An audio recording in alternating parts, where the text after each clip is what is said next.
one of the costliest years for natural disasters, the National Weather Service is about to get its funding cut. President Obama's budget proposal calls for cutbacks at the agency that's responsible for warning the public of potential hazards. For more on that, we bring in Dan Sobey. He is the president of the National Weather Service's employee organization. Dan, thanks for being with us this morning.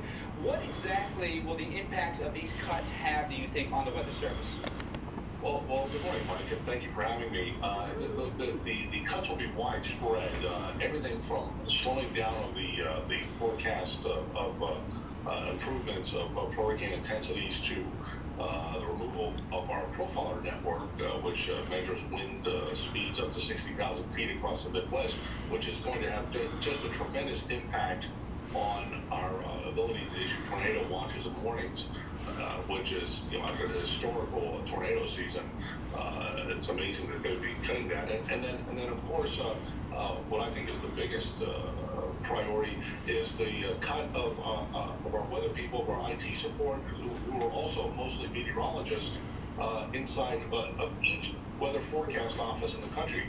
We have 122 weather forecast offices around the whole country, and we pride ourselves on being able to provide that local support for people. Dan, I want to talk specifically about what you're mentioning there about the warning process, specifically, flood warnings, tornado warnings, something that was so pressing last year. How in essence, will you not be able to issue those warnings anymore, not issue them in a timely fashion like you want to?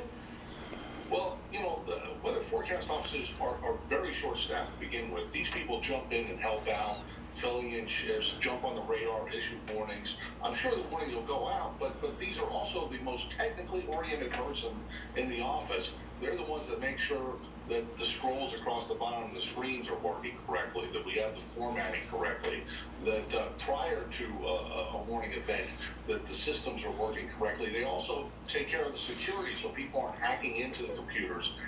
In this day and age, I can't imagine any office in the country having some sort of IT person there helping them out. It's just a need. Dan, let's break down the numbers. The budget cuts are there, but it doesn't seem terribly steep. It's just under 5% from this year's budget, and it basically takes you back to the 2011 budget. Do all these cuts need to be made if you're just going back to a budget that was only 2 years old?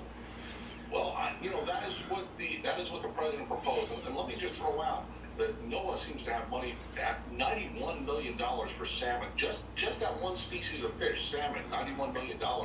I think they could find 10, 20, 30, $40 million to save people's lives.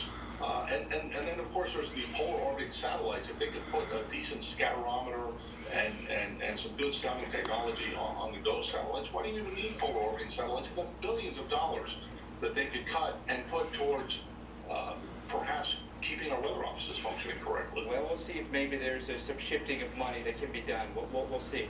Dan Sobey, thank you so much for your time this morning. Appreciate this. Hopefully we get you back on in the future. Thank you. Still to come this morning on the show, we've got your 7-day forecast.